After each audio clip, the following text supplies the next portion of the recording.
Hi friends, Jai Jagannath. Welcome to my new blog. आज थिला पवित्र पणा संक्रांति ना ओडिया नववर्षर स्टार्टिंग आज। तो सकाल सकाल दी भणी रेडी होगी फास्ट मंदिर जाइलु।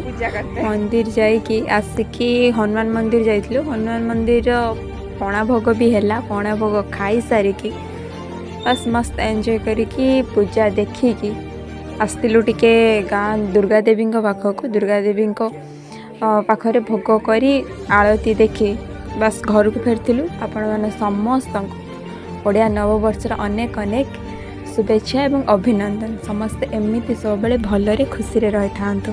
आज मध्य हनुमान जयंती। आ गोटे कथा शुणी कि आज ओडिया नववर्ष को सौर नववर्ष मध्य कह जाए, कारण सूर्य मेष राशि प्रवेश करिक वर्ष को आरंभ करते से सौर नववर्ष मध्य कह जाए। बस एमती थी आम ओडिया नववर्षर प्रथम दिनटी।